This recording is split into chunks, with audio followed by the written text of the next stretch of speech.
పక్కనే ఉన్న మనిషికి అన్నీ అరచేతిలోకి వచ్చి పడుతుంటే నువ్వు మాత్రం రక్తం చెమటగా మార్చి పోరాడినా కనీసం ఆకలి తీరడం లేదే అని ఎప్పుడైనా గుండె చెరువయ్యేలా ఏడ్చారా? ఒకే గాలిని పీల్చుకుంటూ ఒకే నేలమీద నడుస్తున్న ఇద్దరు వ్యక్తుల్లో ఒకడికి అదృష్టం దాసోహమంటుంటే మరొకడికి మాత్రం ప్రతి అడుగులోనూ అవమానం, ఆకలి, ఓటమి ఎందుకు పలకరిస్తాయి? ఇది కేవలం యాదృచ్ఛికం అనుకుంటే పొరపాటే. దీని వెనుక విశ్వం దాచిపెట్టిన ఒక భయంకరమైన సత్యం ఉంది. ఈ అద్భుతమైన రహస్యం మీకు పూర్తిగా అర్థం కావాలన్నా, మీ జీవితం మారాలన్నా ఈ వీడియోను ఎక్కడా ఆపకుండా చివరి వరకు చూడండి. సగం విన్న జ్ఞానం ఏ ఫలితాన్ని ఇవ్వదు. ప్రేక్షకులకు మాత్రమే అర్థమయ్యేలా ఆ పరమాత్మ లీలలను ఈరోజు మనం విశ్లేషించుకుందాం. ఆకాశం నల్లగా ముసురుకుంది. ఉరుములు గుండెల్ని వణికించేలా గర్జిస్తున్నాయి. ఆ హోరున కురుస్తున్న వర్షంలో ఒక వ్యక్తి రోడ్డు పక్కన ఉన్న పాత అరుగుమీద ముడుచుకుని కూర్చుని ఉన్నాడు. అతని పేరు రాఘవేంద్ర. చిరిగిన చొక్కా, అరికాళ్లలో దిగబడిన ముళ్ళు, అంతకు మించి గుండె నిండా పేరుకుపోయిన బాధ. అయ్యో, ఆకలితో కడుపు మాడిపోతుంటే ఆ వర్షం నీటిని తాగి కడుపు నింపుకోవాల్సిన స్థితి అతనిది.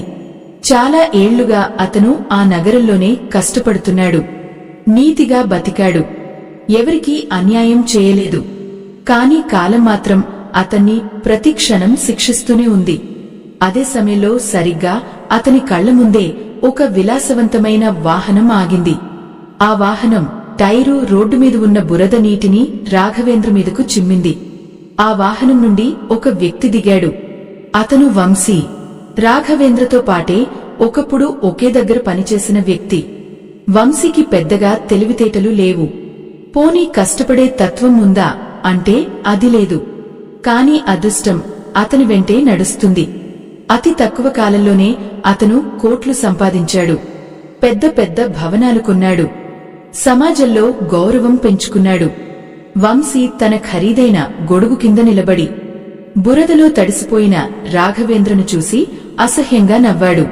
ఆ నవ్వులో ఉన్న వెటకారం రాఘవేంద్ర గుండెను సూటిగా తైలధారలా గుచ్చింది. ఎంతటి ఆవేదన! రాఘవేంద్ర మనసులో ఒకటే ప్రశ్న: ఎందుకు దేవుడా? నేనేం పాపం చేశాను? వంశీ కనీసం మనిషిని మనిషిగా కూడా గౌరవించడు. అబద్ధాలు ఆడతాడు, మోసాలు చేస్తాడు. అయినా అతనికి అన్నీ సులభంగా దొరుకుతున్నాయి. నేను మాత్రం ఒక్కపూట భోజనం కోసం ఇలా దేహి అని అడగాల్సిన పరిస్థితి ఎందుకు వచ్చింది? ఆ రాత్రి రాఘవేంద్ర కళ్లలో నీళ్లు వర్షం కన్నా వేగంగా కురుస్తున్నాయి. వర్షం వెలిసిన తర్వాత రాఘవేంద్ర నెమ్మదిగా నడుస్తూ ఒక పురాతన ఆలయం వైపు వెళ్లాడు. అక్కడ గర్భాలయంలో వెలుగుతున్న దీపం అతనికి ఏదో చెప్పాలని ప్రయత్నిస్తున్నట్లు అనిపించింది. ఆ విగ్రహం ముందు మోకరిల్లి తన ఆవేదననంతా మౌనంగా వెళ్లగక్కాడు. ఆకలి దహించుకుపోతుంటే, శరీరం వణుకుతుంటే ఆ పరమాత్మ రూపం వైపు చూస్తూ స్థానువై నిలబడిపోయాడు. మనుషులు ఎప్పుడూ పైపైన కనిపించే లాభనష్టాలను చూసి భగవంతుడిని నిందిస్తుంటారు. కాని ఆ సృష్టికర్త లెక్కలు చాలా లోతుగా ఉంటాయి. రాఘవేంద్ర పడుతున్న ఈ కష్టం వెనుక, వంశీ అనుభవిస్తున్న ఆ సుఖం వెనుక కొన్ని జన్మల రహస్యాలు దాగి ఉన్నాయి. ఆ సత్యం తెలియక రాఘవేంద్ర తనను తాను నిందించుకుంటూ తన విధిని తలుచుకుని కుమిలిపోతున్నాడు. ఒక మనిషికి ఏ ప్రయత్నం చేయకుండానే అన్నీ దొరుకుతున్నాయి అంటే అది అతను ఇప్పుడు చేస్తున్న గొప్పతనం కాదు. గతంలో అతను చేసుకున్న ఏదో పుణ్యఫలం ఇప్పుడు పంటగా పండుతోంది. అలాగే ఒక మనిషి ఎంత కష్టపడినా ఫలితం రావడం లేదు అంటే అది అతను ఇప్పుడు చేస్తున్న తప్పు కాదు. గతంలో మిగిలిపోయిన రుణశేషం అతన్ని వెంటాడుతోంది. కాని ఈ సత్యాన్ని రాఘవేంద్ర ఎలా గ్రహించగలడు? వంశీ లాంటి వ్యక్తులు గర్వంతో విర్రవీగుతుంటే, రాఘవేంద్ర లాంటి నీతిమంతులు ఆకలితో అలమటిస్తుంటే ధర్మానికి అర్థం ఎక్కడుంది? ఆ పరమాత్మ న్యాయం ఎక్కడ దాగుంది? రాఘవేంద్ర మనసులో రేగిన ఈ తుపానుకు సమాధానం దొరకాల్సిన సమయం ఆసన్నమైంది. దేవాలయంలోని పూజారి రాఘవేంద్ర వైపు కరుణతో చూశారు. అతని కళ్లలోని బాధను, ఆకలిని గమనించారు. తన దగ్గర ఉన్న ఒక చిన్న అరటిపండును రాఘవేంద్రకు ఇస్తూ, నాయనా అనకుండా కేవలం ఒక మనిషిగా అతన్ని దగ్గరకు తీసుకున్నారు. ఆ చిన్న పండు రాఘవేంద్రకు అమృతంలా అనిపించింది. కాని అదే సమయంలో వంశీ తన ఇంట్లో విందు భోజనం చేస్తున్నాడు. రకరకాల పిండి వంటలు, సుగంధ ద్రవ్యాలు. అయినా అతని మనసులో శాంతి లేదు. భయం అతన్ని వెంటాడుతోంది. సంపద పెరుగుతున్న కొద్దీ అతనికి నిద్ర కరువవుతోంది. బయటికి కనిపిస్తున్న ఆడంబరం వెనుక ఒక పెద్ద శూన్యం దాగి ఉంది. ఈ వైరుధ్యం వెనుక ఉన్న మర్మమేమిటో రాఘవేంద్ర తెలుసుకోవాలి. చీకటి గాఢమవుతోంది. రాఘవేంద్ర ఆ ఆలయ ప్రాంగణంలోనే ఒక మూలన పడుకున్నాడు. ఆకలి కొంచెం తీరినా మనసులోని ప్రశ్నలు మాత్రం అతన్ని నిద్రపోనివ్వడం లేదు. సరిగ్గా అప్పుడే ఆ ఆలయ గోడల మీద ఉన్న కృష్ణుడి చిత్రపటం నుండి ఒక అద్భుతమైన కాంతి వెలువడుతున్నట్లు అతనికి అనిపించింది. ఆ కాంతి కేవలం కళ్లకు కనిపించే వెలుగు కాదు. అది రాఘవేంద్ర అంతరాత్మను తట్టి లేపుతున్న ఒక దివ్యమైన స్పందన. చుట్టూ ఉన్న గాలి ఒక్కసారిగా నిశ్శబ్దంగా మారిపోయింది. కురుస్తున్న వర్షం చప్పుడు కూడా వినిపించడం లేదు. రాఘవేంద్రకు తన గుండె చప్పుడు తనకే స్పష్టంగా వినిపిస్తోంది. అయ్యో, ఆకలితో మాడిపోతున్న ఆ దేహంలో ఎక్కడి నుండి వచ్చిందో తెలియదు, కాని ఒక తెలియని ధైర్యం ప్రవేశించింది. ఆ కృష్ణుడి విగ్రహం పెదవుల మీద ఉన్న చిరునవ్వులో 1000 ప్రశ్నలకు సమాధానం ఉన్నట్లు అతనికి తోచింది. ప్రేక్షకులారా, మనందరి జీవితాల్లోనూ ఇలాంటి ఒక క్షణం వచ్చి ఉంటుంది.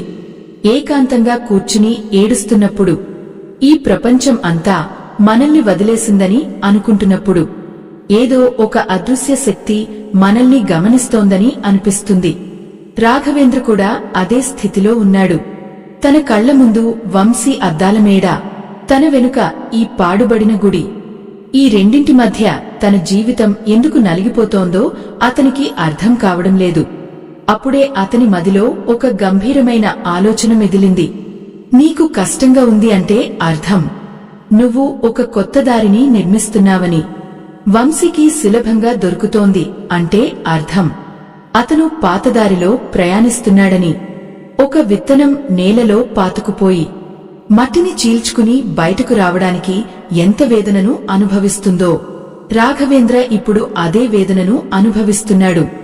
గాలిలో తేలియాడే దూదికి ఏ కష్టం ఉండదు. కాని ఒక వజ్రం కావాలంటే టన్నుల కొద్దీ భారాన్ని మోయాలి. 1000 డిగ్రీల వేడిని భరించాలి. ఎంతటి ఆవేదన!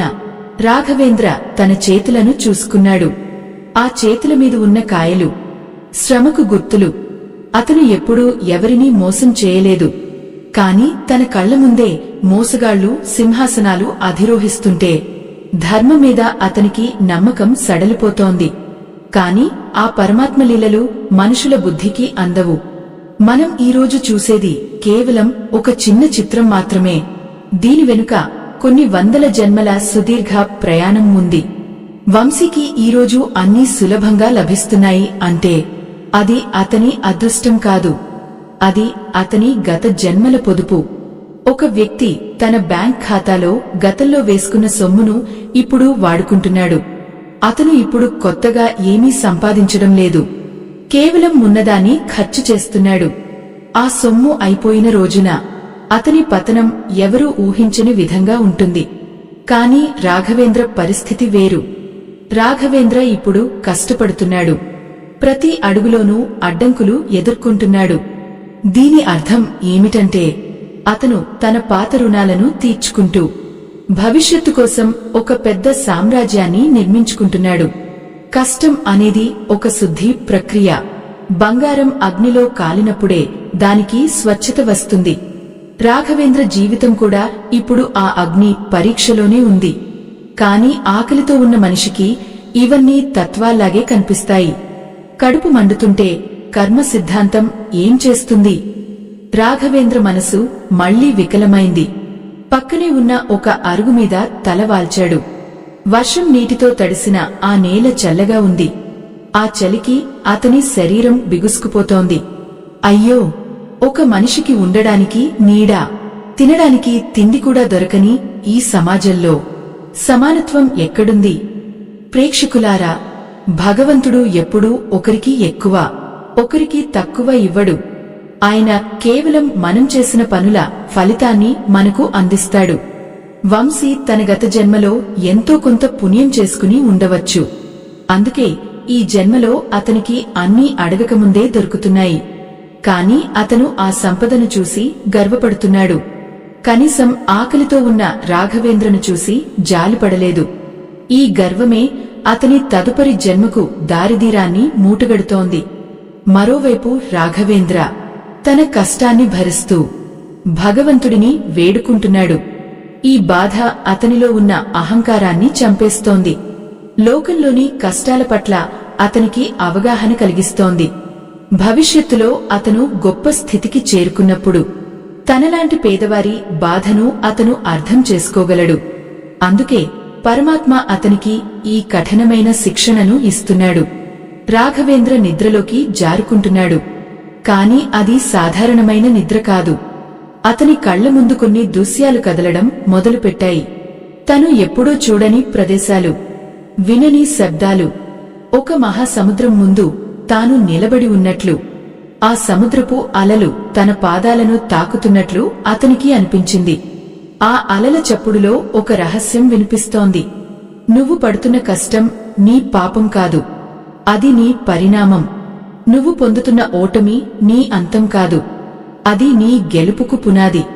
వంశీ పొందుతున్న విజయం శాశ్వతం కాదు, అది ఒక అందమైన అబద్ధం. ఈ సత్యాన్ని గ్రహించిన రోజే నీకు శాంతి లభిస్తుంది. రాఘవేంద్ర మనసు ఆ స్వరాన్ని వింటూ ఒక తెలియని పరవశంలో మునిగిపోయాడు. ఆ సముద్రపు అలలు రాఘవేంద్రను తనలోకి లాగేసుకుంటున్నట్లు అనిపించింది. అది నీరు కాదు, కాలప్రవాహం. కాలం వెనక్కి వెళ్తోంది. 100 ఏళ్లు, 1000 ఏళ్లు వెనక్కి వెళ్తోంది. కళ్ల ముందు దృశ్యాలు మారిపోతున్నాయి. ఒకప్పుడు పచ్చగా ఉన్న అడవి ఇప్పుడు ఎండిపోయిన బీడు భూమిలా కనిపిస్తోంది. ఆ ఎండలో, ఆ వేడిలో ఒక చిన్న గ్రామం కనిపిస్తోంది. అక్కడ కూడా రాఘవేంద్ర ఉన్నాడు. కాని ఈ రూపం వేరు, ఈ వేషం వేరు. అయ్యో, ఎంతటి భయంకరమైన కరువు అది! భూమి బీటలు వారిపోయింది. పక్షులు ఆకాశం నుండి రాలిపడిపోతున్నాయి. ఆ గ్రామంలో ఒక పెద్ద ధర్మసత్రం ఉంది. ఆ సత్రానికి అధికారిగా ఉన్నది మరెవరో కాదు, మన వంశీ. అప్పట్లో అతను ఒక గొప్ప ధనికుడి ఇంట్లో పుట్టినవాడు. గర్వం ఉంది, అహంకారం ఉంది. కాని ఒకరోజు ఒక విచిత్రమైన సంఘటన జరిగింది. ఆకలితో అలమటిస్తున్న వందలాది మంది ప్రజలు ఆ సత్రం ముందు చేరారు. వంశీకి మొదట వారిని చూసి చిరాకు కలిగింది. కాని ఆ గుంపులో ఒక చిన్న బిడ్డ ఏడుపు అతని మనసును కదిలించింది. ఆ ఒక్క క్షణం, కేవలం ఆ ఒక్క క్షణంలో అతనిలో ఉన్న మనిషి మేల్కొన్నాడు. తన దగ్గర ఉన్న ధాన్యం అంతా మూటలు మూటలుగా తెరిపించి ఆకలితో ఉన్న వారికి పంచేశాడు. అది అతను ప్రేమతో చేసింది కాదు, కేవలం ఒక క్షణం కలిగిన జాలితో చేసింది. కాని ఆ ఒక్క పుణ్యకార్యం, ఆ 1000 మంది ఆకలి తీర్చిన ఆ శక్తి ఒక విత్తనంలా అతని కర్మ ఖాతాలో పడిపోయింది. ప్రేక్షకులారా, కర్మ అనేది ఎంత విచిత్రమైనదో చూడండి. మనం తెలిసి చేసినా తెలియక చేసినా ఒకరికి మేలు జరిగితే ఆ ఫలితం మనల్ని వెతుక్కుంటూ వస్తుంది. వంశీ ఆ జన్మలో చేసిన ఆ ఒక్క గొప్ప పని ఈ జన్మలో అతనికి అన్నీ సులభంగా దొరికేలా చేస్తోంది. అతను ఇప్పుడు అనుభవిస్తున్న రాజభోగాలన్నీ ఆనాడు అతను పంచిన ఆ ధాన్యపు గింజల ప్రతిఫలమే. అందుకే ఈరోజు అతను ఏ కష్టం చేయకుండానే కోట్లు సంపాదిస్తున్నాడు. అదృష్టం అతని తలుపు తడుతోంది. మరి రాఘవేంద్ర కథ ఏమిటి? అదే కరువు కాలంలో రాఘవేంద్ర ఒక సాధారణ రైతు. తన దగ్గర ఉన్న కొద్దిపాటి విత్తనాలను కూడా పక్కవారికి ఇవ్వలేక దాచుకున్నాడు. అది స్వార్థం కాదు, తన కుటుంబం ఏమైపోతుందో అన్న భయం. కాని ఆ భయం అతన్ని ఒక తప్పు వైపు నడిపించింది. ఆకలితో వచ్చిన ఒక ముసలి ప్రాణానికి కనీసం మంచినీళ్లు కూడా ఇవ్వకుండా తరిమేశాడు. అయ్యో, ఎంతటి ఆవేదన! ఆ ఆకలి కేక, ఆ వృద్ధుడి కళ్లలోని నీరు ఒక శాపంగా మారి రాఘవేంద్ర కర్మలో కలిసిపోయాయి. ఆ ముసలివాడు ఎవరో కాదు, ఆ పరమాత్మ రూపమే అని రాఘవేంద్రకు అప్పుడు తెలియదు. ఆ ఒక్క క్షణం చేసిన పొరపాటు, ఆ ఒక్క తప్పు ఈ జన్మలో అతన్ని ప్రతి అడుగులోనూ వేధిస్తోంది. అందుకే అతను ఎంత కష్టపడినా, ఎంత నీతిగా ఉన్నా ఆ పాతవునం అతన్ని ముందుకు వెళ్లనివ్వడం లేదు. సులభంగా దొరకాల్సినవి కూడా అతనికి కష్టమవుతున్నాయి. చేతికి అందిన తృణం కూడా నేలపాలవుతోంది. ఎంతటి విధి విలాసం! ఒకరు ఒక్క క్షణం పుణ్యంతో ఈరోజు సుఖపడుతుంటే, మరొకరు ఒక్క క్షణం పొరపాటుతో ఈరోజు దుఃఖపడుతున్నారు. కాని ఇక్కడే ఒక గొప్ప రహస్యం దాగి ఉంది. వంశీ తన పుణ్యాన్ని ఖర్చు చేస్తున్నాడు. రాఘవేంద్ర తన పాపాన్ని కడిగేసుకుంటున్నాడు. ఒకరికి నిల్వ ఉన్న డబ్బు అయిపోతోంది, మరొకరికి ఉన్న అప్పు తీరిపోతోంది. ఈ నిజాన్ని గమనించినప్పుడు మాత్రమే మనకు జీవితం మీద స్పష్టత వస్తుంది. రాఘవేంద్ర ఆ దృశ్యాలను చూస్తూ విలవలలాడిపోతున్నాడు. తన గతాన్ని తలుచుకుని కన్నీరు మున్నీరవుతున్నాడు. అయ్యో, ఆ ఒక్క పొరపాటు వల్ల ఇంతటి శిక్ష, ఇంతటి నరకమా అని గొంతు చించుకుని అరుస్తున్నాడు. కాని ఆ గొంతు బయటకు రావడం లేదు. ఆ సముద్రపు అలలు మళ్లీ హోరున గర్జిస్తున్నాయి. ఆ చీకటిలో ఒక అద్భుతమైన వేణుగానం వినిపిస్తోంది. ఆ సంగీతంలో ఒక ఓదార్పు ఉంది, ఒక హెచ్చరిక ఉంది. కర్మ అనేది ఒక చక్రం, అది తిరుగుతూనే ఉంటుంది. నీకు ఈరోజు కష్టంగా ఉంది అంటే నీ పాత అప్పులు తీరిపోతున్నాయని అర్థం. నీకు సులభంగా దొరుకుతున్నాయి అంటే నీ పాత పుణ్యం కరిగిపోతోందని అర్థం. అందుకే ఎవరిని చూసి అసూయపడకు, ఎవరిని చూసి నిందించుకు. నీ కష్టాన్ని గౌరవించు, ఎందుకంటే అది నిన్ను పరిశుద్ధం చేస్తోంది. రాఘవేంద్ర ఆ మాటలను వింటూ తన చేతులతో తన ముఖాన్ని కప్పుకున్నాడు. కళ్ల ముందు దృశ్యాలు మళ్లీ మారుతున్నాయి. ఆ ఎండిపోయిన భూమి మాయమైపోయింది. ఇప్పుడు రాఘవేంద్ర ఒక పెద్ద యుద్ధ భూమిలో ఉన్నట్లు అనిపించింది. చుట్టూ రక్తం, ఆక్రందనలు, శవాల గుట్టలు. ఆ భీభత్సం మధ్యలో ఒక దివ్యమైన రథం కనిపిస్తోంది. ఆ రథం మీద కూర్చున్న వ్యక్తి ఎవరో కాదు, సాక్షాత్తు ఆ జగన్నాటక సూత్రధారి, ఆ కృష్ణ పరమాత్మ. ఆయన వైపు చూస్తుంటే రాఘవేంద్రకు ఒక వెలుగు కనిపిస్తోంది. ఆయన చూపులో కోపం లేదు, కేవలం కరుణ మాత్రమే ఉంది. నువ్వు ఎందుకు ఏడుస్తున్నావు రాఘవేంద్ర? నీకు కష్టంగా ఉంది అని బాధపడుతున్నావా? లేక వంశీకి సులభంగా దొరుకుతోంది అని కుమిలిపోతున్నావా? నీకు ఒక సత్యాన్ని చూపిస్తానురా అని ఆ దేవుడు తన చేయిని చాచాడు. ఆ క్షణం రాఘవేంద్రకు తన జీవితం మీద ఉన్న అన్ని సందేహాలు పటాపంచలు కావడం మొదలైంది. వంశీ అనుభవిస్తున్న ఈ సుఖం వెనుక ఉన్న భయంకరమైన అంతమేమిటి? రాఘవేంద్ర అనుభవిస్తున్న ఈ కష్టం చివరన దాగి ఉన్న అద్భుతమైన బహుమతి ఏమిటి? ఈ లోకంలో న్యాయం ఎలా పనిచేస్తుంది అనేది తెలుసుకోవాలంటే మనం ఆ కృష్ణుడి ఉపదేశాన్ని మరింత లోతుగా వినాలి. రాఘవేంద్ర హృదయం భయంతో, భక్తితో నిండిపోయింది. ఆ వెలుగులో తను కరిగిపోతున్నట్లు అనిపించింది. ఆ రణక్షేత్రంలో గాలి కూడా భయంతో ఆగిపోయినట్లు ఉంది. రక్తం వాసన, ఏనుగుల ఘీంకారాలు, వీరుల ఆర్తనాదాల మధ్య ఆ పరమాత్మ చిరునవ్వు మాత్రం ప్రశాంతంగా వెలుగుతోంది. రాఘవేంద్ర ఆ పాదాల దగ్గర వణికిపోతూ పడి ఉన్నాడు. కృష్ణుడు తన వేణువును పక్కన పెట్టి రాఘవేంద్ర కళ్లలోకి సూటిగా చూశాడు. ఆ చూపులో 1000 సూర్యుల వెలుగు ఉంది. కాని అది కళ్లని కాల్చడం లేదు, గుండెల్లో ఉన్న చీకటిని తరిమివేస్తోంది. ప్రేక్షకులారా, మనందరి మనసుల్లో ఉన్న మౌన రోదనకు ఆ రోజే సమాధానం దొరికింది. రాఘవేంద్ర గొంతు పెగలకపోయినా అతని మనసులోని ఆవేదన ఆ స్వామికి వినిపిస్తూనే ఉంది. ఎందుకు స్వామి ఈ వివక్ష? కష్టపడే వాడికి కన్నీళ్లు, మోసం చేసేవాడికి మొహమల్ గద్దెలా? ఇది నీ న్యాయమా అని రాఘవేంద్ర మనసు మౌనంగా ప్రశ్నించింది. అప్పుడు ఆ జగద్గురువు తన మధురమైన స్వరంతో రహస్యాన్ని విప్పడం మొదలుపెట్టారు. నువ్వు చూస్తున్నది కేవలం ఈ క్షణాన్ని మాత్రమే రాఘవేంద్ర.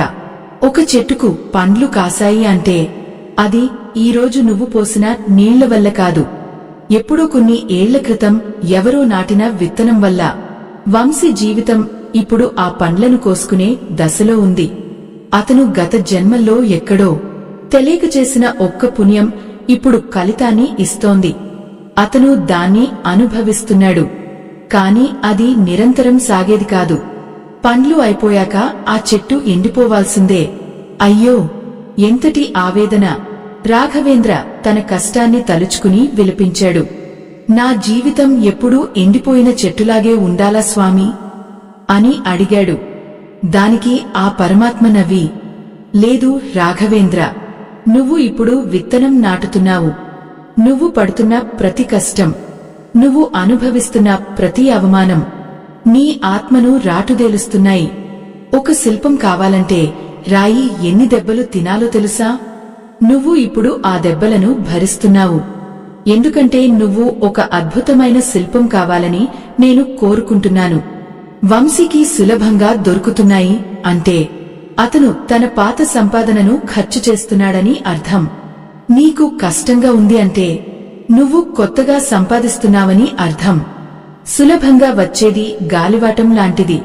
అది ఎప్పుడు వస్తుందో ఎప్పుడు పోతుందో ఎవరికీ తెలియదు. కాని పోరాడి సాధించేది నీ రక్తంలో, నీ ప్రాణంలో కలిసిపోతుంది. దాన్ని ఎవరూ దొంగిలించలేరు. కాలం కూడా దాన్ని చెరిపివేయలేదు. రాఘవేంద్ర ఆ మాటలకు నిశ్చేష్టుడైపోయాడు.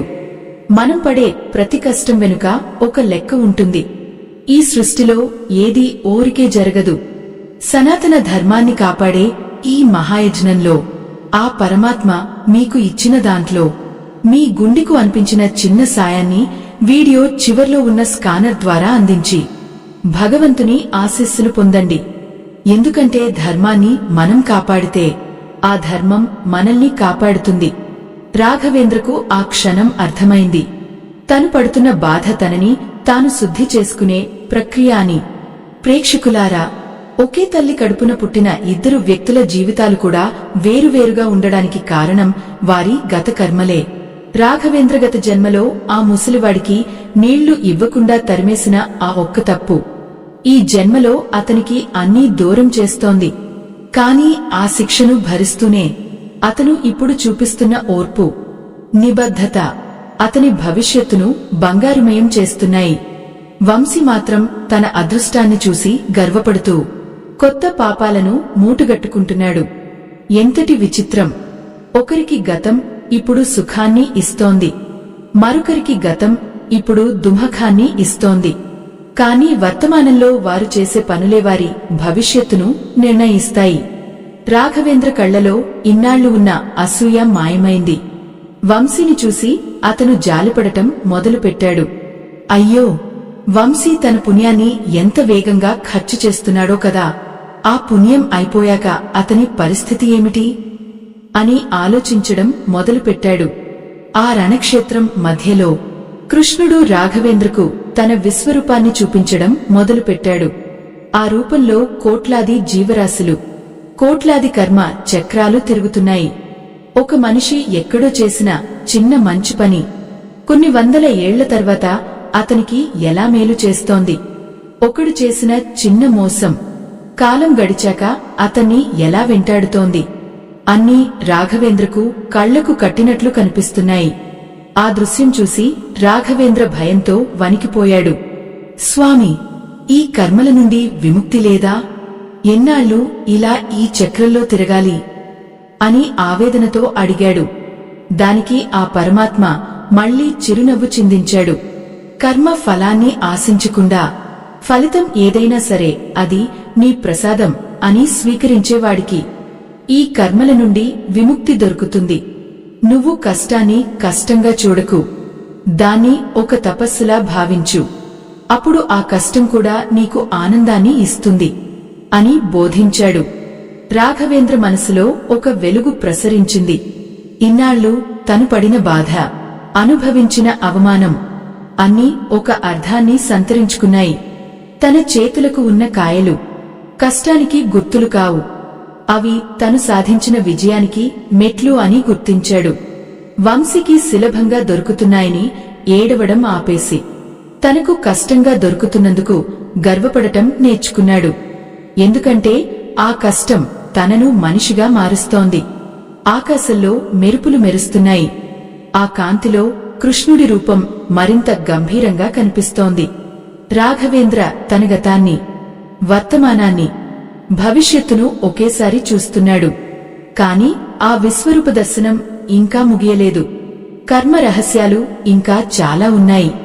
వంశీ జీవితంలో జరగబోయే ఆ భయంకరమైన మార్పు ఏమిటి? రాఘవేంద్రకు దక్కబోయే ఆ అద్భుతమైన బహుమతి ఏది? అది తెలియాలంటే ఈ ప్రయాణం ఇంకా కొనసాగాలి. ఆ అనంతమైన కాంతిలో కర్మ చక్రం గిర్రున తిరుగుతోంది. ఆ చక్రపు అంచుల్లో కొన్ని కోట్ల జీవితాలు ఆకురాలు కాలపు ఆకుల్లా రాలిపోతుంటే మరికొన్ని చిగురుటాకుల్లా మొలకెత్తుతున్నాయి. రాఘవేంద్ర కళ్ల ముందు ఇప్పుడు వంశీ ముఖం కనిపిస్తోంది. కాని అది గర్వంతో వెలిగిపోయే ముఖం కాదు, భయంతో పాలిపోయిన ముఖం. అయ్యో, ఎంతటి విచిత్రం! బయటికి కోటీశ్వరుడిగా కనిపిస్తున్న ఆ వ్యక్తి మనసు లోపల ఒక దరిద్రుడు నివసిస్తున్నాడు. వంశీ తన అద్దాల మేడలో బంగారు పడకమీద పడుకున్నా నిద్ర అతని కళ్లకు దూరమైపోయింది. ఆ సంపద అతనికి శాంతిని ఇవ్వడం లేదు. సరికదా, ఎక్కడ అది పోతుందో అన్న ఆందోళనతో అతని రక్తం ఉడికిపోతోంది. ప్రేక్షకులారా, సులభంగా దొరికే ఏ వస్తువైనా మన చేతుల్లో ఎక్కువ కాలం నిలబడదు. ఎందుకంటే దాన్ని కాపాడుకోవడానికి కావాల్సిన శక్తి మనలో ఉండదు. వంశీకి అంతా అయాచితంగా లభించింది. శ్రమ విలువ తెలియదు, ఆకలి బాధ అంటే ఏమిటో తెలియదు. అందుకే అతను తన దగ్గర ఉన్నదాన్ని అనుభవించలేకపోతున్నాడు. ఒక కుండకు రంధ్రం ఉంటే అందులో ఎన్ని పాలు పోసినా ఎలా వృధా అయిపోతాయో వంశీ జీవితం కూడా అలాగే తయారైంది. అతని గత జన్మ పుణ్యం అనే పాలు అయిపోతున్నాయి. కాని ఆ కర్మ కుండకు ఉన్న అహంకారం అనే రంధ్రం మాత్రం రోజురోజుకు పెద్దదవుతోంది. ఎంతటి ఆవేదన! రాఘవేంద్ర కృష్ణ పరమాత్మ వైపు చూస్తూ మౌనంగా రోదించాడు. స్వామి, వంశీ పడుతున్న ఆ మానసిక నరకాన్ని చూస్తుంటే నాకు జాలి వేస్తోంది. ఒకప్పుడు అతని అదృష్టాన్ని చూసి ఏడ్చిన నేను ఇప్పుడు అతని దుస్థితిని చూసి తట్టుకోలేకపోతున్నాను అని తన మనసులో అనుకున్నాడు. అప్పుడు ఆ జగన్నాటక సూత్రధారి కృష్ణుడు మళ్లీ నవ్వాడు. రాఘవేంద్ర, ఇది అసలైన జ్ఞానం అంటే ఎదుటివాడి సుఖాన్ని చూసి అసూయపడటం మానేసి అతని లోపల ఉన్న శూన్యాన్ని గుర్తించినప్పుడే నువ్వు పరిపూర్ణ మనిషివవుతావు అని ఆ స్వామి తన మధురమైన స్వరంతో పలికారు. నీకు ఎందుకు అన్నీ కష్టంగా దొరుకుతున్నాయో ఇప్పుడు చూడు అని కృష్ణుడు తన చేయిని అటువైపు చూపించాడు. రాఘవేంద్రకు ఒక అద్భుతమైన దృశ్యం కనిపించింది. ఒక ఇనుప ముక్కను అగ్నిలో వేసి ఎర్రగా కాల్చుతున్నారు. ఆ తర్వాత దానిమీద గట్టిగా సమ్మెట దెబ్బలు పడుతున్నాయి. ఆ దెబ్బలకు ఆ ఇనుము విలవలలాడుతోంది. కాని ఆ దెబ్బలు పడే కొద్దీ ఆ ఇనుము ఒక పదునైన ఖడ్గంగా మారుతోంది. ఒకవేళ ఆ ఇనుము దెబ్బలకు భయపడి ముక్కలైపోతే అది కేవలం పనికిరాని తుప్పు ముక్కగా మిగిలిపోయేది. కాని అది భరించింది. అందుకే అది ఇప్పుడు రాజుల చేతుల్లో మెరిసే ఆయుధమైంది. రాఘవేంద్ర, నీ జీవితం కూడా ఆ ఇనుము లాంటిదే. నీకు ఈరోజు కలుగుతున్న కష్టాలు, నీ మీద పడుతున్న ఆ అవమానాలనే సమ్మెట దెబ్బలు నిన్ను ఒక శక్తివంతమైన మనిషిగా తీర్చిదిద్దుతున్నాయి. రేపు నీకు విజయం దక్కినప్పుడు దాన్ని ఎలా నిలబెట్టుకోవాలో నీకు తెలుస్తుంది. ఎందుకంటే నువ్వు ఆ విజయాన్ని ప్రతి అంగుళం నీ చెమటతో, నీ రక్తంతో కొనుక్కున్నావు. సులభంగా దొరికిన అదృష్టం గాలిలో దీపం లాంటిది. కాని కష్టపడి సంపాదించుకున్న గుర్తింపు కొండమీద వెలిగే సూర్యుడి లాంటిది. దాన్ని ఎవరూ ఆర్పలేరు. కాలం కూడా దాన్ని దించలేదు. అయ్యో! రాఘవేంద్ర మనసులో ఉన్న భారమంతా ఒక్కసారిగా దిగిపోయినట్లు అనిపించింది. తను పడుతున్న కష్టం తనను శిక్షించడానికి కాదు, తనను సిద్ధం చేయడానికి అని గ్రహించాడు. వంశీ పడుతున్న సుఖం అతనికి శాపంలా మారుతుంటే రాఘవేంద్ర పడుతున్న బాధ అతనికి వరంగా మారుతోంది. లోకం దృష్టిలో వంశీ విజేత, రాఘవేంద్ర పరాజితుడు. కాని భగవంతుడి దృష్టిలో వంశీ తన సర్వస్వాన్ని కోల్పోతున్నాడు. రాఘవేంద్ర తన అసలైన సంపదను పోగు చేసుకుంటున్నాడు. ప్రేక్షకులారా, మనకు కూడా కొన్నిసార్లు ఇలాగే అనిపిస్తుంది. పూజలు చేసే మాకు ఇన్ని కష్టాలా? అసలు దేవుడంటే నమ్మకం లేని వారికి ఇన్ని సుఖాలా అని మనం దేవుడిని నిందిస్తుంటాం. కాని గుర్తుంచుకోండి, భగవంతుడు తనకి ఇష్టమైన వారికే కష్టాలను ఇస్తాడు. ఎందుకంటే వారిని ఆయన తన దగ్గరకు చేర్చుకోవాలని అనుకుంటాడు. చిన్న తప్పు చేసినా తన బిడ్డను తల్లే ఎక్కువగా దండిస్తుంది. ఎందుకంటే ఆ బిడ్డ బాగుపడాలని ఆమె కోరుకుంటుంది. అలాగే ఆ పరమాత్మ కూడా రాఘవేంద్రను దండిస్తున్నాడు అంటే అతని మీద ఉన్న ప్రేమతోనే. ఆ కర్మచక్రం మళ్లీ తిరిగింది. ఇప్పుడు రాఘవేంద్రకు తన భవిష్యత్తు కనిపిస్తోంది. ఒక గొప్ప సభ. ఆ సభలో రాఘవేంద్ర గౌరవించబడుతున్నాడు. అతని మాటల కోసం వేల మంది ఎదురుచూస్తున్నారు. అతని ముఖంలో ఇప్పుడు ఆకలి లేదు, భయం లేదు, కేవలం ఒక స్థితప్రజ్ఞత మాత్రమే ఉంది. ఎన్నో కష్టాలను దాటివచ్చిన ఆ మనిషికి ఇప్పుడు ఏ చిన్న సమస్య వచ్చినా భయం కలగడం లేదు. ఎందుకంటే అతను ఆ అగ్నిలో కాలి సానబెట్టిన వజ్రంలా మారిపోయాడు. మరోవైపు వంశీ తన సంపద అంతా కరిగిపోయి ఒంటరిగా ఒక చీకటి గదిలో కూర్చుని ఉన్నాడు. అతని దగ్గర ఇప్పుడు డబ్బు లేదు, అధికారం లేదు, అన్నింటికంటే ముఖ్యంగా అతనికి ధైర్యం లేదు. చిన్న కష్టం వచ్చినా అతను తట్టుకోలేకపోతున్నాడు. అయ్యో, ఎంతటి భయంకరమైన పతనం! సంపద ఉన్నప్పుడు గర్వంతో కళ్ళు మూసుకుపోయిన ఆ మనిషికి ఇప్పుడు నిజం తెలిసేసరికి సమయం మించిపోయింది. కర్మ తన లెక్కను సరిగ్గా సరిచేసింది. రాఘవేంద్ర ఆ దృశ్యాలను చూసి కృష్ణ పరమాత్మ పాదాల మీద పడ్డాడు. స్వామి, నాకు సుఖాలు వద్దు, సంపదలు వద్దు, కేవలం నీమీద నమ్మకాన్ని, కష్టాన్ని భరించే శక్తిని ఇవ్వు అని వేడుకున్నాడు. ఆ కృష్ణుడు నవ్వి, రాఘవేంద్ర, నీవు కోరుకున్నది ఇప్పటికే నీకు లభించింది. నీకు కష్టంగా ఉంది అంటేనే నేను నీకు ఆ శక్తిని ఇచ్చానని అర్థం. ఇక నువ్వు భయపడాల్సిన పని లేదు. నీ ప్రయాణం ఇప్పుడే మొదలైంది అని అభయమిచ్చాడు. ఆ కాంతి మెల్లగా తగ్గుతోంది. ఆ సముద్రపు అలల చప్పుడు మెల్లగా మాయమవుతోంది. రాఘవేంద్రకు మళ్లీ ఆ దేవాలయంలోని గంట చప్పుడు వినిపించడం మొదలైంది. కాని అతని మనసు ఇప్పుడు పాత రాఘవేంద్ర మనసు కాదు. ఒక కొత్త చైతన్యం అతనిలో ప్రవేశించింది. ఆకలి ఇంకా ఉంది, చలి ఇంకా ఉంది, కాని ఆ రెండింటినీ గెలవగలననే నమ్మకం అతని గుండెల్లో బలంగా నాటుకుంది. ఆ దేవాలయ దీపం ఇప్పుడు మరింత ప్రకాశవంతంగా వెలుగుతోంది. ఆలయ గంటల చప్పుడు రాఘవేంద్ర చెవుల్లో అమృతంలా ప్రతిధ్వనిస్తోంది. కళ్ళు తెరిచి చూస్తే చుట్టూ ఉన్న ప్రపంచం మారలేదు, కానే అతని చూపు మారింది. ఆకలితో వణుకుతున్న ఒంటికి ఆ చలిగాలి ఇప్పుడు ఒక సవాలులా కాకుండా ఒక ఆశీర్వాదంలా అనిపిస్తోంది. గర్భాలయంలోని ఆ దీపం తనలోని చీకటిని తరిమివేసినట్లు ఒక కొత్త ఆశ అతని కళ్లలో మెరుస్తోంది. అయ్యో, నిన్నటి వరకు తనని తాను శపించుకున్న ఆ పెదవులు ఇప్పుడు ఆ పరమాత్మ నామాన్ని మౌనంగా జపిస్తున్నాయి. ప్రేక్షకులారా, మనసు మారితే మనిషి మారిపోతాడు అనడానికి రాఘవేంద్రే నిదర్శనం. తన చిరిగిన చొక్కాను సరిచేసుకుని ఆ అరుగుమీద నుండి లేచి నిలబడ్డాడు. అరికాళ్లలో గుచ్చుకున్న ముళ్ళు ఇంకా నొప్పి పెడుతూనే ఉన్నాయి. కాని ఆ నొప్పి అతనికి ఇప్పుడు ఒక గుర్తును మిగిల్చింది. తాను ఇంకా బతికే ఉన్నానని, పోరాడటానికి సిద్ధంగా ఉన్నానని ఆ నొప్పి చెబుతోంది. నగరపు వీధుల్లోకి మళ్లీ అడుగుపెట్టాడు. ఎక్కడైతే అవమానం జరిగిందో అక్కడే తన అస్తిత్వాన్ని వెతుక్కోవాలని నిర్ణయించుకున్నాడు. నడుస్తూ వెళ్తుంటే దారిలో మళ్లీ వంశీ కారు కనిపించింది. ఈసారి వంశీ ఒంటరిగా లేడు. తన చుట్టూ ఉన్న అనుచరులతో, అధికారం గర్వంతో ఏదో మాట్లాడుతున్నాడు. కాని రాఘవేంద్రకు ఆ దృశ్యం చూసి అసూయ కలగలేదు. బదులుగా అతని గుండెల్లో ఒక రకమైన జాలి కలిగింది. అయ్యో, ఎంతటి ఆవేదన! అన్ని ఉన్న ఆ మనిషికి మనశ్శాంతి మాత్రం దొరకడం లేదని అతని ముఖం చూస్తేనే అర్థమవుతోంది. వంశీ కళ్ళు ఎప్పుడూ భయంతో అటు ఇటు తిరుగుతున్నాయి. తన సంపదను ఎవరైనా దోచుకుంటారేమో అన్న ఆందోళన అతని కళ్లలో స్పష్టంగా కనిపిస్తోంది. రాఘవేంద్ర మెల్లగా వంశీ వైపు నడిచాడు. కారు అద్దం దిగి వంశీ రాఘవేంద్రను చూశాడు. మళ్ళీ అదే వెటకారపు నవ్వు. ఏమిటి రాఘవేంద్ర, ఇంకా ఈ బతికేనా?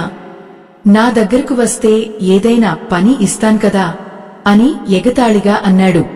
కాని ఈసారి రాఘవేంద్ర కుంగిపోలేదు. చిరునవ్వుతో, వంశీ, నువ్వు ఇచ్చే పని కంటే ఈ దేవుడు ఇచ్చే కష్టమే నాకు చాలా నేర్పిస్తోంది. దానికి నేను కృతజ్ఞుడిని అని చెప్పి ముందుకు సాగిపోయాడు. వంశీ ముఖం ఒక్కసారిగా మారిపోయింది. తను సంపదతో కొనలేని ఆ ప్రశాంతత రాఘవేంద్ర ముఖంలో ఎలా ఉందో అతనికి అర్థం కాలేదు. రోడ్డు పక్కన ఒక ముసలి అవ్వ ఆకలితో రోదిస్తోంది. ఆమె చేతులు వణుకుతున్నాయి. ఆమెను చూసిన రాఘవేంద్రకు తన కలలో చూసిన ఆ పాత జన్మ దృశ్యం గుర్తుకు వచ్చింది. ఆనాడు తాను నీళ్లు ఇవ్వకుండా తరిమేసిన ఆ ముసలి ప్రాణం ఈనాడు ఈ అవ్వ రూపంలో తన కళ్ల ముందు ఉందేమో అనిపించింది. తన జేబులో ఉన్న ₹1, అదే తన చివరి ఆస్తి. ఆ ఒక్క నాణేన్ని తీసి ఆమె అరచేతిలో పెట్టాడు. ఆ క్షణం ఆ అవ్వ కళ్లలో మెరిసిన ఆనందం ₹1,00,00,000 కంటే విలువైనదని అతను గ్రహించాడు. సనాతన ధర్మాన్ని కాపాడే ఈ మహాయజ్ఞంలో ఆ పరమాత్మ మీకు ఇచ్చిన దాంట్లో మీ గుండెకు అనిపించిన చిన్న సాయాన్ని వీడియో చివర్లో ఉన్న స్కానర్ ద్వారా అందించి భగవంతుని ఆశీస్సులు పొందండి. ఎందుకంటే మనమిచ్చేది ఏదీ వృధా పోదు. అది మళ్లీ మనల్ని వేల రెట్లుగా వెతుక్కుంటూ వస్తుంది. రాఘవేంద్ర ఆ క్షణం అనుభవించిన ఆ తృప్తి ఇన్నాళ్లు అతను పడిన కష్టాన్ని మర్చిపోయేలా చేసింది. తాను దరిద్రుడిని కాదని, ఇతరులకు సాయం చేయగల భాగ్యవంతుడిని అని అతను అప్పుడే తెలుసుకున్నాడు. ఎంతటి విచిత్రం! ఒకరికి కోట్లు ఉన్నా మనసులో పేదరికం ఉంది. మరొకరికి ఏమీ లేకపోయినా మనసులో సామ్రాజ్యాలు ఉన్నాయి. వంశీకి ప్రతిదీ సులభంగా దొరికింది కాబట్టి దేని విలువ అతనికి తెలియడం లేదు. రాఘవేంద్రకు ప్రతిదీ కష్టంగా దొరుకుతోంది కాబట్టి ప్రతి చిన్న విషయాన్ని అతను గౌరవిస్తున్నాడు. ఒక గ్లాసు నీరు కూడా అతనికి ఒక గొప్ప బహుమతిలా అనిపిస్తోంది. ఈ కృతజ్ఞత భావమే మనిషిని దైవత్వానికి దగ్గర చేస్తుంది. రాఘవేంద్ర తన పాత పని దగ్గరకు వెళ్లాడు. అక్కడ యజమాని అతన్ని చూసి చిరాకు పడ్డాడు. ఇన్నాళ్లు ఎక్కడికి పోయావు? నీ బదులు ఇంకొకరిని పెట్టుకున్నాను. ఫో, ఇక్కడి నుండి అని గద్దించాడు. ఎంతటి ఆవేదన! పని పోయింది. ఆకలి తీరే మార్గం లేదు. అయినా రాఘవేంద్రలో చలనం లేదు. ఒక తలుపు మూసుకుంటే 100 తలుపులు తెరిచే శక్తి ఆ పరమాత్మకు ఉందని అతను నమ్మాడు. తన పనిముట్లను భుజాన వేసుకుని నిశ్శబ్దంగా అక్కడి నుండి నడక సాగించాడు. కాలం గడుస్తోంది. సూర్యుడు నడినెత్తి మీదకు వచ్చాడు. ఎండ తీవ్రత పెరిగింది. రాఘవేంద్రకు దాహం వేస్తోంది. కాని తన దగ్గర డబ్బు లేదు. ఒక చెట్టు నీడను కూర్చుని తన కర్మను తలుచుకున్నాడు. ఒకప్పుడు తాను చేసిన తప్పుకు ప్రాయశ్చిత్తం జరుగుతోందని అతనికి తెలుసు. ఆ నొప్పిని అతను ఇష్టంగా అనుభవిస్తున్నాడు. అప్పుడే ఒక వింతైన సంఘటన జరిగింది. ఒక పెద్ద వ్యాపారవేత్త తన కారును ఆ చెట్టు పక్కనే ఆపాడు. అతను ఏదో చిక్కుల్లో ఉన్నట్లు, ఎవరికో ఫోన్ చేస్తూ ఆందోళన చెందుతున్నట్లు కనిపించాడు. ఆ వ్యాపారవేత్త కారు రిపేరు అయింది. చుట్టుపక్కల మెకానిక్ ఎవరూ లేరు. అతను దిక్కుతోచని స్థితిలో ఉన్నాడు. రాఘవేంద్ర మెల్లగా అతని దగ్గరకు వెళ్లి, నేను చూడమంటారా అని అడిగాడు. ఆ వ్యాపారవేత్త రాఘవేంద్ర రూపాన్ని చూసి మొదట సందేహించాడు. కాని మరో దారి లేక సరే చూడమన్నాడు. రాఘవేంద్ర తన పనిని ప్రేమతో మొదలుపెట్టాడు. తన కాయలు కాచిన చేతులతో ఆ యంత్రాన్ని తాకాడు. ఆ స్పర్శలో ఒక నేర్పు ఉంది, ఒక నిజాయితీ ఉంది. కొద్దిసేపటికే ఆ కారు గర్జిస్తూ స్టార్ట్ అయింది. ఆ వ్యాపారవేత్త కళ్లలో ఆనందం, ఆశ్చర్యం. ఎంతమందికి చూపించినా కుదరని పనిని ఈ సాధారణ మనిషి ఎలా చేశాడో అతనికి అర్థం కాలేదు. అతను తన జేబులో నుండి ఒక కట్టనోట్లు తీసి రాఘవేంద్రకు ఇవ్వబోయాడు.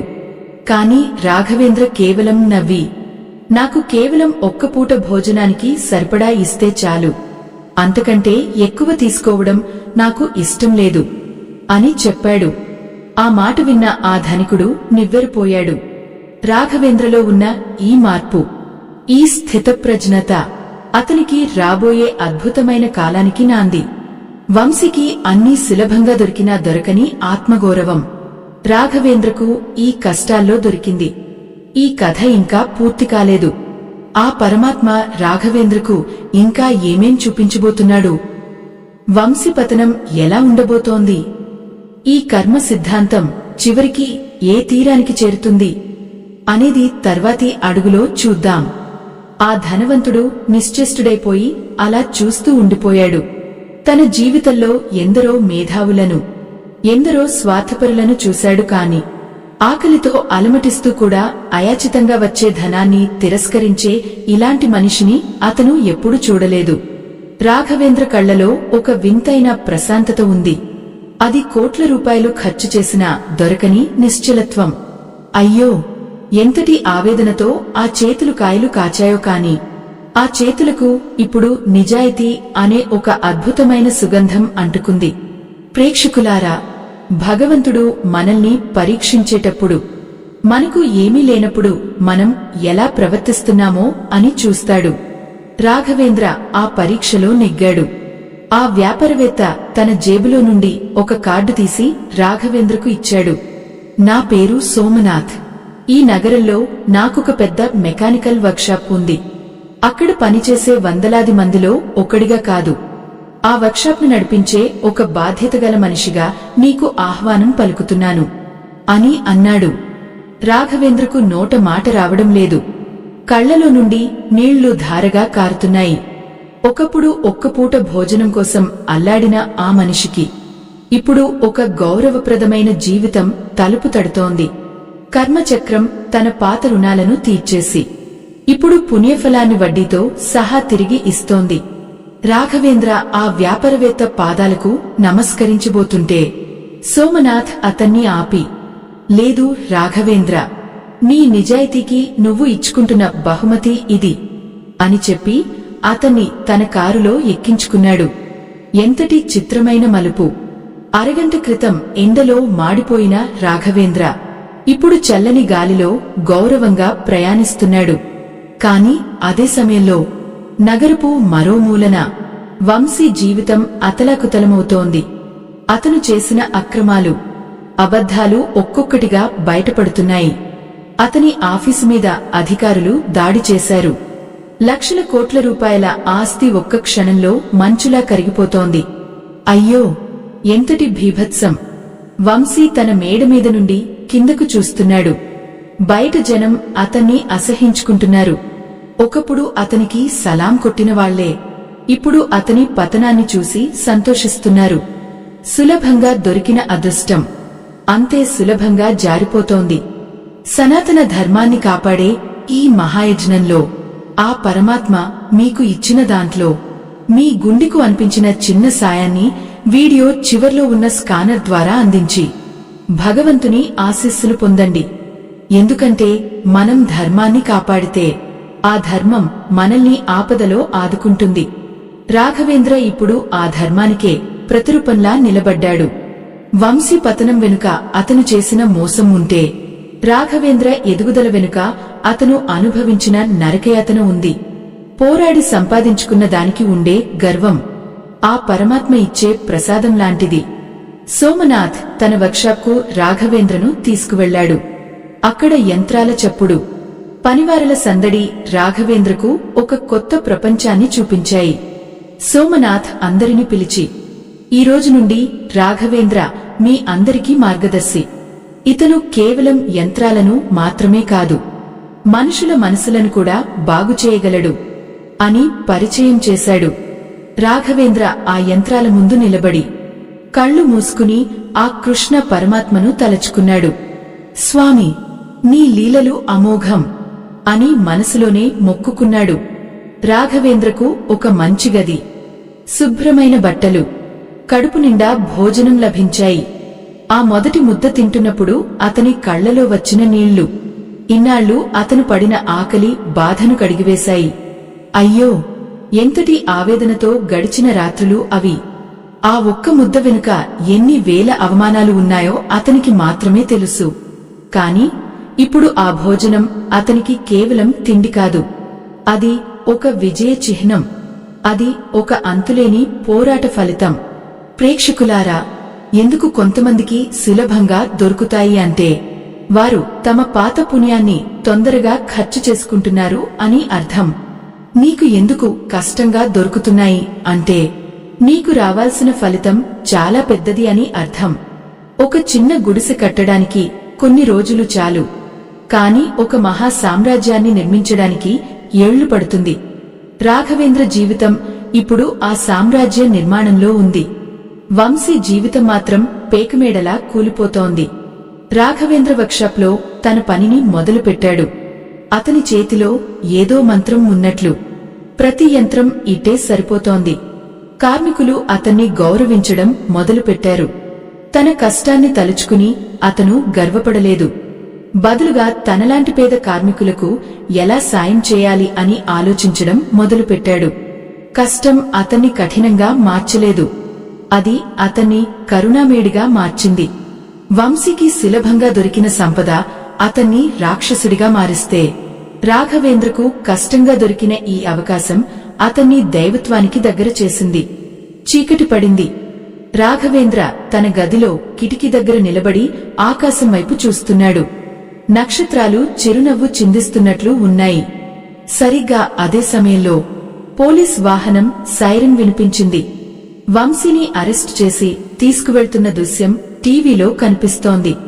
వంశీ కళ్లలో ఇప్పుడు అహంకారం లేదు, కేవలం శూన్యం ఉంది. అయ్యో, గతం గర్వంగా ఉన్నప్పుడు విర్రవీగిన ఆ మనిషి ఇప్పుడు భవిష్యత్తు అంధకారమవడంతో కుమిలిపోతున్నాడు. ఒకే నగరం, ఇద్దరు వ్యక్తులు. కర్మ సిద్ధాంతం తన తుది తీర్పును సిద్ధం చేస్తోంది.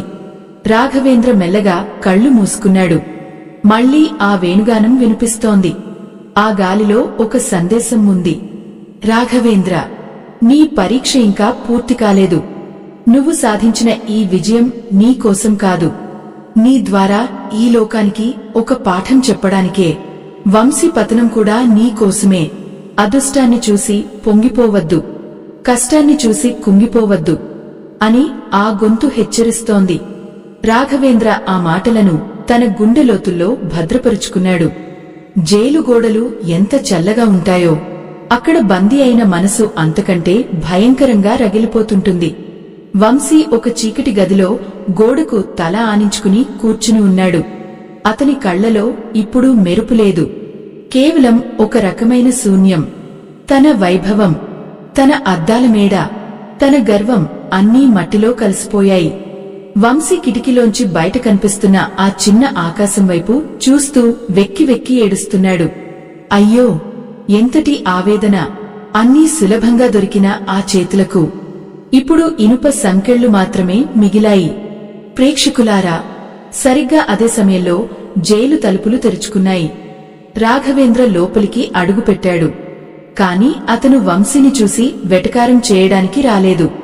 తన చేతిలో ఉన్న ఒక చిన్న సంచిని వంశీ ముందు పెట్టి మౌనంగా నిలబడ్డాడు. ఆ సంచిలో ఏముందో తెలుసా? రాఘవేంద్ర తన మొదటి నెల జీతంతో కొన్న కొన్ని పండ్లు, కొంచెం భోజనం. వంశీ తలెత్తి రాఘవేంద్రను చూశాడు. ఆ చూపులో ఒకప్పుడు ఉన్న వెటకారం మాయమే. ఇప్పుడు ఒక రకమైన పశ్చాత్తాపం కనిపిస్తోంది. వంశీ గొంతు వణుకుతోంది. రాఘవేంద్ర, నన్ను క్షమించు. నాకు అన్నీ సులభంగా దొరకడం వల్ల ఏదీ నాది కాదని నేను మర్చిపోయాను. నువ్వు ప్రతి అడుగులోనూ పోరాడావు కాబట్టి ఈరోజు ధైర్యంగా నిలబడ్డావు. నాకు పోరాటం తెలియదు, అందుకే ఈ కష్టం రాగానే నేను కుప్పకులిపోయాను అని ఏడుస్తూ అన్నాడు. రాఘవేంద్ర వంశీ భుజం మీద చేయి వేసి, వంశీ, నీకు సులభంగా దొరికింది నీ అదృష్టం కాదు, అది నీ పూర్వపుణ్యం. అది నీకు ఒక అవకాశం ఇచ్చింది, కాని నువ్వు దాన్ని అహంకారంగా మార్చుకున్నావు అని ప్రశాంతంగా చెప్పాడు. ఎంతటి విధి విలాసం! ఒకప్పుడు బురద నీళ్లు చిందించినవాడు జైలులో ఉంటే ఆ బురదలో తడిసినవాడు ఈరోజు అతనికి ఆశ్రయం ఇస్తున్నాడు. కర్మచక్రం తన లెక్కను ఎంత ఖచ్చితంగా సరిచేస్తుందో చూడండి. రాఘవేంద్రకు అన్నీ కష్టంగా దొరికాయి. ఆ కష్టం అతనిలో ఉన్న అహంకారాన్ని చంపేసి అతనిని ఒక గొప్ప మనిషిగా తీర్చిదిద్దింది. వంశీకి అన్నీ సులభంగా దొరికాయి. ఆ సులభం అతనిలో ఉన్న మనిషిని చంపేసి అతన్ని ఒక నేరస్తుడిగా మార్చింది. సనాతన ధర్మాన్ని కాపాడే ఈ మహాయజ్ఞంలో ఆ పరమాత్మ మీకు ఇచ్చిన దాంట్లో మీ గుండెకు అనిపించిన చిన్న సాయాన్ని వీడియో చివర్లో ఉన్న స్కానర్ ద్వారా అందించి భగవంతుని ఆశీస్సులు పొందండి. ఎందుకంటే మనమిచ్చే చిన్న సాయం కూడా ఒకరి జీవితంలో పెద్ద వెలుగును నింపుతుంది.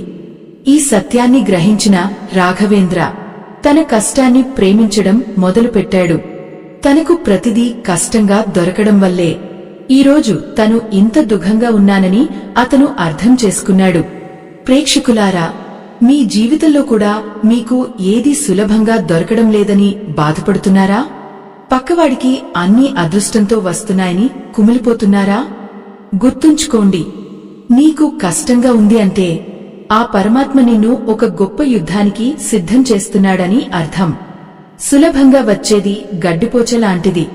అది ఎప్పుడు గాలికి కొట్టుకుపోతుందో తెలియదు.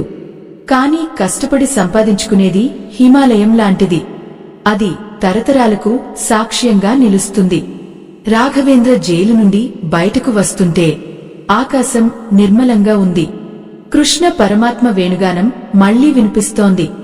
ఆ సంగీతంలో ఒక సందేశం స్పష్టంగా ఉంది. జీవితం అంటే ఫలితం కాదు, జీవితం అంటే ప్రయాణం. ఆ ప్రయాణంలో ఎదురయ్యే ముళ్ళు, రాళ్లు, గులకరాళ్లే మనల్ని పరిపూర్ణం చేస్తాయి. రాఘవేంద్ర ఇప్పుడు ఒక నిజమైన విజేత. ఎందుకంటే అతను తన కష్టాన్ని గెలిచాడు, తన అసూయను గెలిచాడు, అన్నింటికంటే ముఖ్యంగా తనని తాను గెలుచుకున్నాడు. అయ్యో, మనుషులు ఎప్పుడూ పైపైన మెరుపులనే చూస్తారు కాని లోపల ఉన్న గాయాలను చూడలేరు. వంశీ మెరుపు ఈరోజు ఆరిపోయింది. రాఘవేంద్ర లోపల ఉన్న గాయాలు ఈరోజు దీపాల్లా వెలుగుతున్నాయి. నీకు కష్టంగా ఉంది అంటే నువ్వు దేవుడికి చాలా ఇష్టమైన వాడివి అని అర్థం. నిన్ను ఆయన ఒక వజ్రంలా తీర్చిదిద్దాలని అనుకుంటున్నాడు. అందుకే ఆ దెబ్బలను భరించు, ఆ నొప్పులను భరించు. ఆఖరి నిమిషం వరకు నీ ధర్మాన్ని వదలకండి. రాఘవేంద్ర నడుచుకుంటూ వెళ్తుంటే దారిలో ఉన్న ప్రతి చెట్టు, ప్రతి రాయి అతనికి ఏదో చెబుతున్నట్లు అనిపిస్తోంది. ఈ సృష్టిలో ఏదీ వృధా కాదు. మనం పడే ప్రతి కన్నీటి చుక్కకు, మనం అనుభవించే ప్రతి అవమానానికి ఒక ప్రతిఫలం ఉంటుంది. ఆ ప్రతిఫలం దొరికినప్పుడు ఆ రోజు మనం పడిన కష్టం ఎంత చిన్నదో మనకే అర్థమవుతుంది. రాఘవేంద్ర ఇప్పుడు ఆ శిఖరం మీద నిలబడి ఉన్నాడు. అతని వెనుక ఒక చీకటి గతం ఉంది. కాని అతని ముందు ఒక అద్భుతమైన భవిష్యత్తు ఎదురుచూస్తోంది. ఎందుకు కొంతమందికి సులభంగా దొరుకుతాయి, నీకు మాత్రం కష్టం? ఎందుకంటే నువ్వు ప్రత్యేకమైన వాడివి కాబట్టి. నీకు దక్కబోయేది సామాన్యమైనది కాదు కాబట్టి. ఆ పరమాత్మ నీకు ఒక కఠినమైన పరీక్షను పెట్టాడు. ఆ పరీక్షలో నువ్వు నెగ్గావు. రాఘవేంద్ర కథ మనందరికీ ఒక పాఠం. సులభంగా వచ్చే అదృష్టం వైపు చూడకండి. కష్టపడి సాధించే గుర్తింపు కోసం పోరాడండి. అదే నిజమైన జీవితం, అదే అసలైన మోక్షం. ఆకాశంలో సూర్యుడు అస్తమిస్తున్నాడు, కాని రాఘవేంద్ర మనసులో ఒక కొత్త సూర్యుడు ఉదయిస్తున్నాడు. ఆ వెలుగులో అన్నీ స్పష్టంగా కనిపిస్తున్నాయి. కర్మ, ధర్మం, ప్రేమ, కరుణ, ఈ నాలుగే జీవితానికి ఆధారాలు. ఈ సత్యాన్ని తెలుసుకున్నవాడు ఎప్పటికీ ఓడిపోడు. రాఘవేంద్ర ఒక సాధారణ కథగా మొదలే ఒక మహా సత్యంగా ముగిశాడు. ఆ పరమాత్మ లీలలు అపారం, ఆయన కృప అనంతం. ఈ ఆధ్యాత్మిక ప్రయాణం ఇక్కడితో ముగిసిపోయింది. స్వస్తి.